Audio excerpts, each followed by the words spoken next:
अल्लाहुम्मा बारिक अला मुहम्मद व अला आलि मुहम्मद कमा बारकता अला इब्राहीम व अला आलि इब्राहीम इन्नका हमीदुम मजीद। अल्हम्दुलिल्लाह नहमदुहु व नुसल्ली अला रसूलिहिल करीम, अम्मा बाद फ़अऊज़ु बिल्लाहि मिनश शैतानिर रजीम। बिस्मिल्लाहिर रहमानिर रहीम।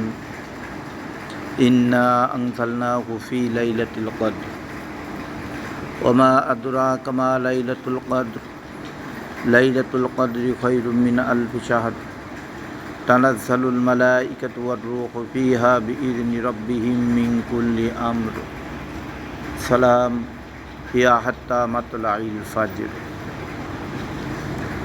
আল্লাহ পাকের দরবারে আমাদের লাখো কোটি শুকর। আল্লাহ রাব্বুল আলামিন এক দুই দিন করতে করতে আজ মাহে রমজান মাস থেকে শুরু করে আমাদের কাছ থেকে আজকে 17ই রমজান বিদায় নিতেছে। 17ই রমজানের নাম আমাদের কাছে রাখা হয়েছে মাগফিরাত, অর্থাৎ মাগফিরাতের 10 দিন, তারই হচ্ছে আমাদের জন্য 17 দিন। আজ আমাদেরকে আল্লাহ তাআলা এই মাহে রমজান মাস উপলক্ষ করে আপনাদের আমাদের পিছনের গুনাহগুলো মাফ করে দেবেন, এইটি আমরা আল্লাহ তাআলার কাছে কামনা করছি। আজ আমাদের কাছে আসতেছে এই মাহে রমজান মাস, মাগফিরাতের 10 দিনের ভিতরেই আমাদের একটা মহামূল্যবান একটি রাত আসতেছে, যে রাতটা হয়তো 20 রমজান দিবাগত রাত্রে লাইলাতুল কদর হওয়ার সম্ভাবনা আমাদের কাছে রয়েছে।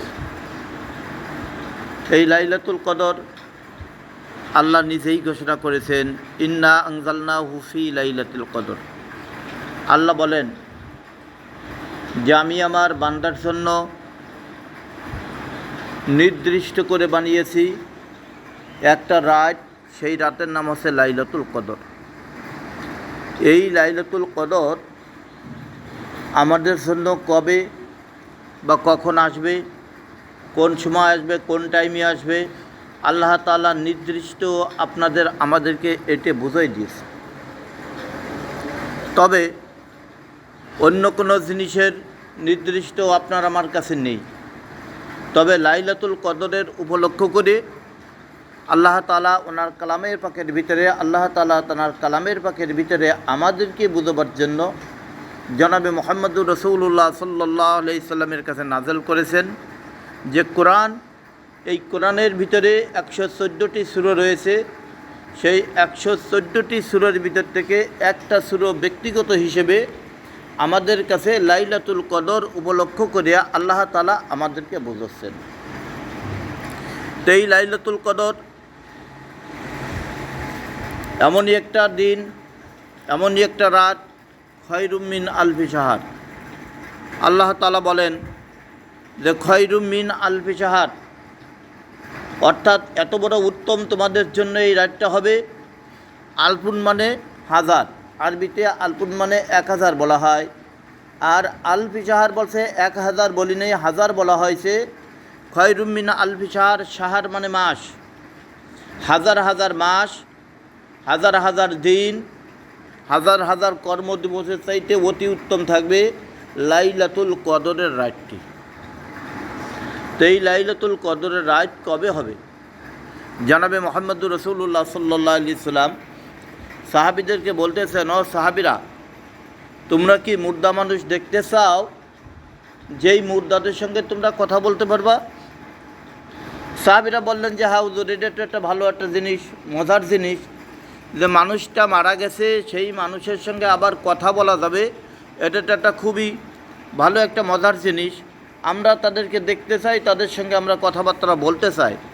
জনাবে মুহাম্মদুর রাসূলুল্লাহ সাল্লাল্লাহু আলাইহি সাল্লাম বললেন যে সাহাবীরা, এই মাহে রমজান মাস, এই রমজান মাসের যেই ব্যক্তি 20 তারিখের পরের থেকে, অর্থাৎ 20শে রমজান দিবাগত রাত্রের থেকে, আসরের পর থেকে নেয়া, যারা আমি আল্লাহ আমাকে সন্তুষ্ট করার উপলক্ষ করে এতেকাফের ভিতরে বসবেন। আল এতেকাফু হুয়া মুরাকাবাতুন ওয়াল মুরাকাবাতুন হুয়া মৌতুন, অর্থাৎ মুরাকাবা শব্দের অর্থ হচ্ছে মৃত্যু, মুরাকাবের শব্দ অর্থ হচ্ছে মুর্দা।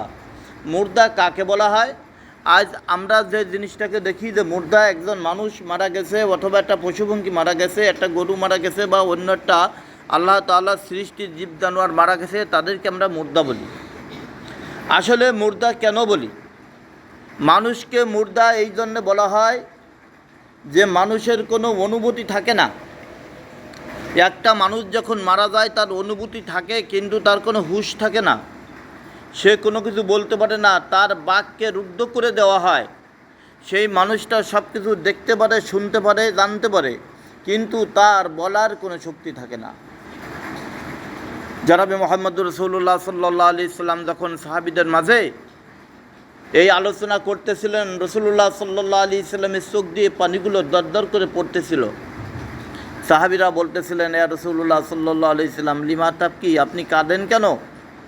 রাসূলুল্লাহ সাল্লাল্লাহু আলাইহি সাল্লাম বলেন যে, সাহাবীরা আমি এই জন্যই কাঁদি, যেই লাইলাতুল কদর উপলক্ষ করে তোমরা যদি দেখতে এবং তোমরা যদি শুনতে যে একজন ফেরেশতা আর একজন ফেরেশতার সঙ্গে কীভাবে কোলাকুলি ধাক্কাধাক্কি করতেছে, যেই ব্যক্তি এটাকে বসছে তার রূপ এবং তার চেহারা দেখার জন্য, এইটা যদি তোমরা বুঝতে পারতে আর তোমরা দেখতে পারতে, তাহলে তোমাদের চোখ দিয়েও পানি এসে যেত। জনাবে মুহাম্মদুর রাসূলুল্লাহ সাল্লাল্লাহু আলাইহি সাল্লাম একদিন মসজিদে নববীর ভিতরে মাহে রমজান মাসে বসা রয়েছেন।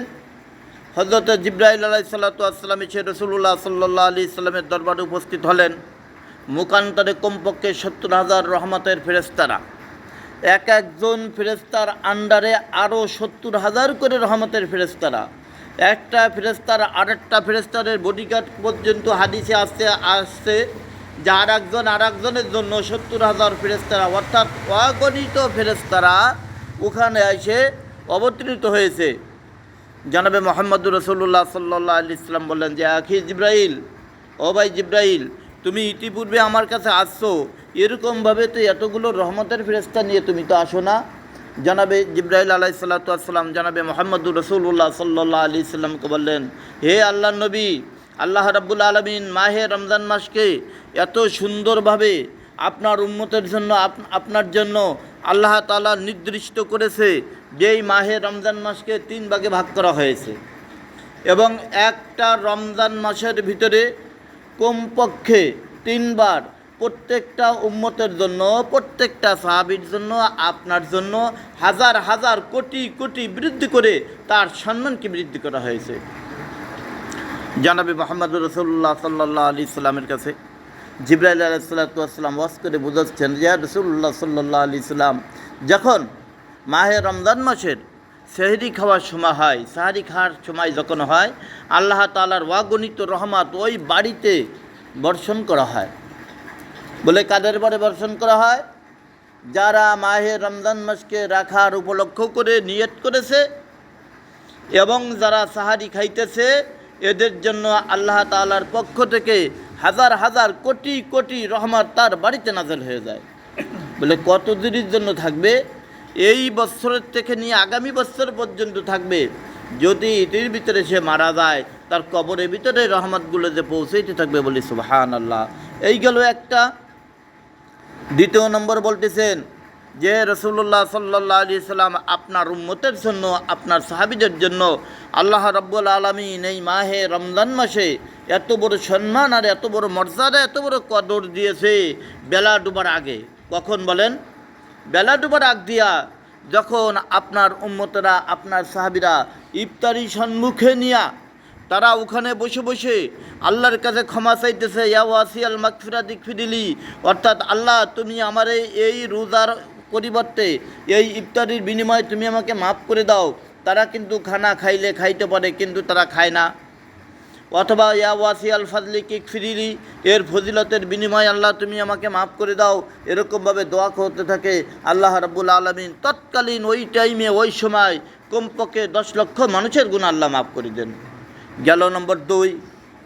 নাম্বার 3, যখন দুপুরের সময় প্রহার রোডের টাইম হয়ে গেছে, আমার আপনার কাছে পানি রয়েছে, আপনার আমার জন্য নিরাপত্তা জায়গা রয়েছে এবং ভরপুর পানি থাকা সত্ত্বেও জীবনটা ছটফট করতেছে, পানি একবার ধরতেছে, একবার গালে দিচ্ছে, একবার মুখে লাগাচ্ছে, একবার গায়ে লাগাচ্ছে, তবু আল্লাহ তাআলা বলেছেন সুম্মা তিম্মুস সিয়ামা ইলাল লাইল, হে আমার মুমিন বান্দারা, তোমরা আমার পরে যারা ঈমান এনেছো, তোমরা যারা বালেক বালিকাও হয়েছো, তোমাদের জন্য একটা কর্তব্য রয়েছে, সকাল থেকে নিয়ে সন্ধ্যা পর্যন্ত তোমরা কোনো কিছু পানাহার করবা না, তোমরা কোনো কিছু খাবা না, তোমরা তোমাদের স্ত্রীর কাছেও থাকবা না, স্ত্রীর কাছে থাকতে পারো, তাদের সঙ্গে ভালোবাসা কথাবার্তা বলতে পারো, সব কিছু করতে পারো, কিন্তু তোমাদের যৌন মিলন তোমরা তাদের সঙ্গে করতে পারবা না। এর নাম হচ্ছে মাহে রমজান মাসের রোজা। রমজান মাসের রোজার ভিতরে আপনার আমার জন্য দুটো আমল রয়েছে, একটা হচ্ছে জিহ্বা আর একটা হচ্ছে আপনার আমার জন্য লজ্জা স্থান। এই দুটো জিনিসকে যদি আমরা হিফাজত করে রাখতে পারি, তাহলে মাহে রমজান মাসের রোজাটা আপনার আমার জন্য আল্লাহর দরবারে ডাইরেক্ট কবুল হয়ে যাবে বলি সুবহানাল্লাহ। হয়তো কোনো ব্যক্তি প্রশ্ন করতে পারেন যে হুজুর, এখন রোজাটা তো কবুল হয়ে গেল, একটা লোক আছে সে লোকটা হারাম ভক্ষণ করে, হারাম খায়, তাহলে এর রোজাটা কী হবে? বলে ওর রোজাও কবুল হয়ে যাবে, কিন্তু ওই হারাম খাওয়া ভক্ষণ করা জিনিসটায় ওই রোজাতে ওর কোনো কাজে আসবে কি আসবে না এইটি বলা যায় না। যেরকমভাবে একজন চোর, একজন ডাকাত, একজন বদমাইশ, একে যখন পুলিশে অ্যারেস্ট করে, পুলিশের কাছে কিন্তু ওরা অনেক কথাবার্তা বলে, পুলিশে বলে যে আমাকে আপনি ছেড়ে দেন, আমি আর জীবনে এই কাজ করবো না, আমি যেটা করেছি ভুল করেছি, আপনি আমাকে ছেড়ে দেন। তখন পুলিশ কিন্তু ওর কথা শোনে, শোনার পরেও বলে যে না, তুমি যে অপরাধ করেছো এই অপরাধের বিনিময়ে তোমাকে আমি কোনো রকম এই শাস্তির থেকে রেহাই দিতে পারবো না। তখন এই চোর অথবা ডাকাত কী করা হয়, যখন একে কোর্টে চালান দেওয়া হয়, চালান দেওয়ার পরে এ যখন নাকি আবার যাইয়া আর এক দল ক্রিমিনাল অর্থাৎ উকিলদেরকে ধরে, এই উকিল নিয়ে যখন নাকি সে মোকাবেলা করে, তখন কোর্টের থেকে কোর্ট ম্যাজিস্ট্রেট তাকে জামিন দেওয়ার ব্যবস্থা করে। তা আপনার আমার রোজা কিন্তু আল্লাহর দরবারে কবুল হয়ে যাবে। এই রোজাতে কিন্তু আপনার আমার কোনো উপকারে আসবে না, তবে হ্যাঁ উপকারে আসবে একটা বিনিময়, যদি আমি আপনি সঠিক তওবা করতে পারি। এই তওবার বিনিময়ে আল্লাহ তাআলা আপনাকে আমাকে মাফ করে ওই রোজার বিনিময়ে জান্নাতের ফয়সালা করে দিতে পারে। আসলে হচ্ছে তওবা। তওবা কাকে বলা হয়? যে তওবা আমরা বর্তমান দুনিয়ার বুকে তওবা করি, এই তওবাটা হয়ে গেছে আমাদের জন্য একটা সাজানি নাটক, একটা গানের মতন হয়ে গেছে। এই তওবাটা কেমন যেন আমাদের একটা হলুদের রঙ হয়ে গেছে, মাখাচ্ছে আর ধুয়ে ফেলতেছে, কিন্তু ওটার নাম তওবা না। তওবা এমন একটা জিনিসকে বলা হচ্ছে যে একবার করেছি জীবনে আর করা হবে না। এখন আমাদের জন্য আসতেছে সামনে 20 তারিখ মঙ্গলবার দিবাগত রাত্রে আপনার আমার জন্য ইতিকাফের মাসালা আসতেছে, যেখানে নামাজের ব্যবস্থা আছে সেখানে আমাদের ইতিকাফে বসতে হবে। পাঞ্জেখানা মসজিদে যেখানে আছে সেখানেও ইতিকাফে বসতে হবে। এই ইতিকাফে বসা হচ্ছে আমাদের জন্য ওয়াজিব, এমনই ওয়াজিব যেখানে না বসলে পরে মহল্লাবাসী সবাই কিন্তু গুনাহগার হয়ে যাবে। এই ইতিকাফে বসার পরে যারা নাকি পাঞ্জেখানা মসজিদে ইতিকাফে বসে, তাহলে এদের একটা জুমা আসবে, এই জুম্মার নামাজ পড়বে কোথায়? কিতাবের ভিতরে আসছে ওদের জুম্মার নামাজ ওরা কী করবে, যার যার ওই ইস্যুতে পড়ে নেবে। যেখানে জামে মসজিদ আছে সেখানে যে আসতে যেয়ে হাঁটিয়ে যে নামাজটা পড়ে আসবে, কারোর সঙ্গে কোনো কথাবার্তা কোনো কিছু বলবে না। এরকম অবস্থায় যাইয়া সে নিজের এক কোনায় বসে বসে নাসারি অবস্থায় নামাজ পড়ে চলে আসতে হবে। ইতিকাফ শব্দের অর্থ হচ্ছে মুর্দা, মোরাকাব। একবার এমনভাবে ইতিকাফে থাকতে হবে, আল্লাহ সান্নিধ্য, আল্লাহ জিকির আজগারের ভিতরে লিপ্ত থাকতে হবে। দুনিয়াদারি সব কিছুকে ছেড়ে দিয়া চুপচাপ করে আল্লাহর জিকিরের ভিতরে, আল্লাহর ধ্যানে আমাদের ইতিকাফের ভিতরে বসে থাকতে হবে। এই ইতিকাফে বসলে আপনার আমার নেকি কতটুকু হতে পারে? কিতাবের ভিতরে আছে, যেই ব্যক্তি ইতিকাফে সর্বপ্রথম দিন সে নিয়ত করে যখন নাকি ইতিকাফের দিকে ধাবিত হবে, এক পা সামনের দিকে দিয়েছে, পিছনে পার গোড়ালি এখনও উঁচু করে পারি নেই, যদি ওই ব্যক্তির কোনো সগীরা গুনাহগুলো থাকে আল্লাহ সব গুনাহগুলো মাফ করে দেবে। তবে কবিরা গুনাহ কিন্তু তওবা ছাড়া ক্ষমা হবে না। এটা আল্লাহর কোরআনের কথা। কার কথা? আল্লাহর কোরআনের কথা। তবে যে ইতিকাফে বসছে একজন মদখোর, একজন ঘুষখোর, একজন মিথ্যাবাদী, একজন সুদখোর, একজন পরিশ্রমের আইলঠেলা মানুষ, এরকমের একজন ইতিকাফে বসছে, বলে এর নেকিগুলো কী হবে? বলে এর নেকিগুলো ওই রোজার মতো যে আলাদা সাইডে পড়ে থাকবে, এই নেকিতে কিন্তু কোনো কাজে আসবে না, তওবা যত সময় কবুল না হবে। আমরাই যে নামাজ কালাম করি যাই করি না কেন, আমরা যদি কাউকে ফাঁকি দিয়ে এসে থাকি, আমরা যদি কারোর মনে কোনো কষ্ট দুঃখ দিয়ে থাকি, তওবা না করে যদি আমি আপনি নামাজ পড়তে আসি, শরীর যদি পবিত্রতা করে নামাজ পড়তে আসি, যদি এই পবিত্রতা না হয় তাহলে কিন্তু আপনার আমার নামাজ হবে না। যেরকমের নামাজের ফরজ হচ্ছে কয়টি বলেন? 13টি। নামাজের ফরজ কয়টি? 13টি। নামাজের বাহিরে 7টি, ভিতরে কয়টি? 6টি। নামাজের বাহিরে 7টি। 1 নম্বরে দেশে কি? শরীর পাক। কী দেশে বলেন? শরীর পাক। এই শরীর পাকের ভিতরে কোন পাক? সাবান দিয়ে ভালো করে গোসল করে আসলাম, এই শরীর পাকের পাক না। আগে দেখতে হবে আমার 3.5 বডির ভিতরে আমার কোনো হারাম ভক্ষণের কোনো কিছু আছে কি না।